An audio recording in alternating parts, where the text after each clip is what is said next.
Welcome to PM Movie Recaps. Today's pick is a comedy and drama of 2020, Pawn. If you're ready, let's enjoy the video. A woman named Sung Yi is qualified as an interpreter at the China-Korea summit. Sung Yi goes to the restroom to calm herself down because it is her best chance. At the same time, her uncle Jong Bae calls her saying that he has found the person Sung Yi has been looking for the past 10 years.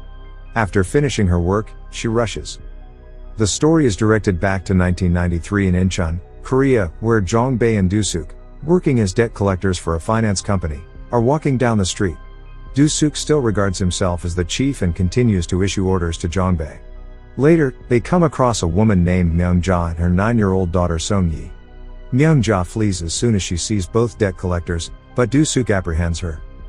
Do-suk and Jong Bae interrogate her and ask to return the $750 that she lent 3 months ago.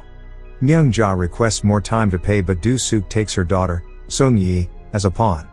Do-suk departs, instructing Myung-ja to return the money and take her daughter after it. Do-suk tries to comfort the little girl while driving back. Myung-ja, on the other hand, goes to a place where her husband used to work, assuming to get money. Unfortunately, she returns empty-handed because the money is no longer available. She then walks to a phone booth and asks for assistance, and the person on the other end agrees to send the money to her. Do-suk gives the little girl a room to sleep in his place. Jong Bae wonders what would happen if Myung-ja went to the police, but Do-suk is sure she would avoid business with the police, as she is staying illegally in Korea. The next day, Do-suk and Jong Bae are chastised by their boss for kidnapping the girl. Their boss orders them to return the girl and collect the money. During the traffic jam on the way back, Sung Yi escapes from the car, flees to her house and enters the house after the police have left. Myung-ja, on the other hand, is apprehended by the police and is about to be deported to her home country, China. Do-suk goes to the immigration office to meet her after hearing the news, and Myung-ja gives him the number of Sung Yi's uncle Choi Byung-dal, saying that her uncle will pay the debt and take care of Sung Yi. Myung-ja then persuades Do-suk and leaves a pager and a photo of herself with Sung Yi. Elsewhere, Sung Yi packs her belongings and walks out of the house, leaving a message on the whiteboard that reads, "I'll find you, Mom."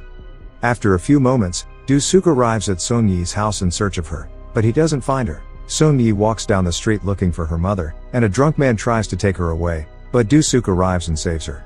Sung Yi cries and tells Do-suk to take her to her mother, but he informs that her mother has left Korea. Time passes, and we see Sung Yi becoming more at ease with Do-suk and Jong Bae. One day, Sung Yi's uncle calls Do-suk and tells him he'll pick up Sung Yi the next day. So, they all go outside to get her a new dress and other accessories, and on the way back, Sung Yi introduces herself and has some fun with Do-suk and Jong Bae. She also expresses a desire to direct music videos. On the same night, Jong Bae brings a candlelit cake to commemorate her farewell, but Sung Yi does not appear pleased as she does not want to leave them. The next day, Do-suk and Sung Yi go to the bus stop to meet Sung Yi's uncle. Do-suk buys Sung Yi a CD player so she can listen to songs by her favorite artists. When the little girl notices this, she joyfully hugs Do-suk, and her uncle arrives, introducing himself as Choi Byung-dal. Choi Byung-dal claims to have met the little girl but can't remember her name. Sung Yi is also unfamiliar with her uncle. Choi then pays off the debt and takes Sung Yi with him, but neither Do-suk nor Sung Yi seem happy about their separation. After this, Do-suk looks depressed. Jong Bae tells him to page Sung Yi if he is concerned about her, but Do-suk pretends to be fine. Do-suk then leaves a message for Sung Yi, inquiring about her new school and home. When he does not receive a response, he calls Choi Byung-dal's house, but Choi's wife hangs up the phone, stating that her husband is unavailable. Do-suk becomes concerned and manages to locate Choi Byung-dal's address and travels there. He then encounters Choi, who appears to be intoxicated. Do-suk asks about Sung Yi and learns that Choi sold her for $300. Do-suk becomes enraged as he hears this and forces him to reveal the address. We see a lady waking up drunk and asking for water, to which Sung Yi responds by bringing her water. As the place appears to be a bar called Cha Cha Cha Room Salon, the lady orders Sung Yi to clean the room, tables, and bathroom. The little girl does all the work innocently, and after finishing it, she walks into her room, steals a phone, and leaves a message for her mother, telling her to come soon.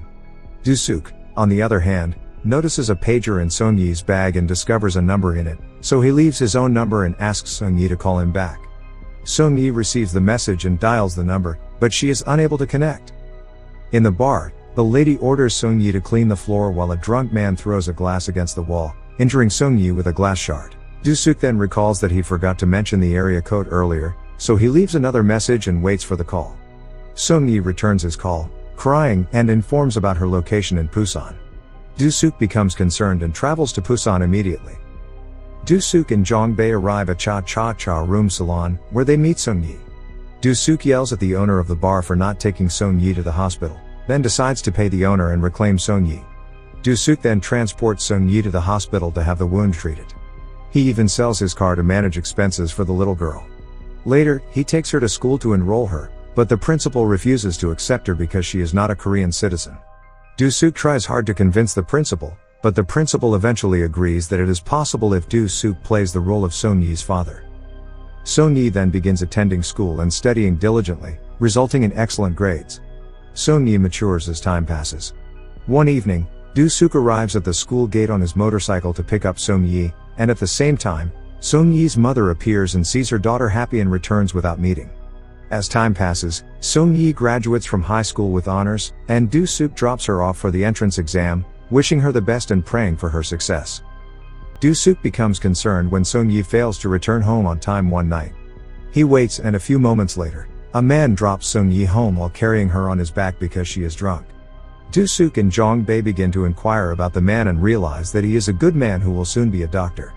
During this time, Do-suk receives a call from Sung Yi's grandmother, who tells him to pay a visit to Sung Yi's mother, who is gravely ill. Do-suk and Sung Yi take a flight to China to meet Myung-ja. Both the mother and daughter cry, and Myung-ja expresses her gratitude to Do-suk. Do-suk learns that Myung-ja has been discharged from the hospital and might pass away soon. Before leaving, Myung-ja requests Do-suk's assistance in finding her father. Sung Yi gives her mother a box containing her school results and a picture of the two of them. Looking at all of these, Myung-ja breaks down. After returning home, Sung Yi notices Do-suk's torn shoes and decides to purchase a new pair. She then works for 3 days in a shoe factory, telling Do-suk that she's going on a school trip. With the money she earns, she purchases a new pair of shoes. Do-suk, on the other hand, locates Sung Yi's father but discovers that he is married to another woman and has a child. Do-suk summons Sung Yi to a restaurant one evening to meet her father. After the meeting, Do-suk returns home. He thinks that Sung Yi will leave with her biological father but gets delighted when he receives a phone call from Sung Yi, who addresses him as dad. She inquires as to why he left her and requests to pick her up from the same location. Do-suk gladly agrees and rides to the same location, but on the way, he becomes dizzy and falls off his running motorcycle. Sung Yi, on the other hand, keeps waiting.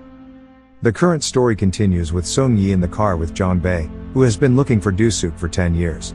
On the way, Sung Yi notices the same board she saw as a child and requests a ride back to the police station. She then rushes inside and instructs the officer to look for Park Sung-bo, Do-suk's nickname given by Sung Yi. A few moments later, the officer informs them that the given name is at Brothers of Hope in Yongin. Both arrive at the same location and discover that Do-suk is suffering from neurological issues. According to the person who works there, the patient only wrote 2 words in his diary, Park Sung-bo and Pawn, so they named him Park Sung-bo. A worker then takes them to Do-suk, where he is held in some sort of mental institution. When Jong-bae and Park Sung-bo see Do-suk's condition, they both cry out loud. Do-suk doesn't recognize them, but he does have Sung Yi's CD player with him. Sung Yi hugs him tightly and promises Do-suk that she will use him as a pawn until he is completely recovered. Thank you for watching, but before leaving, please make sure that you click subscribe and turn on the notification so that you can enjoy watching more videos like this.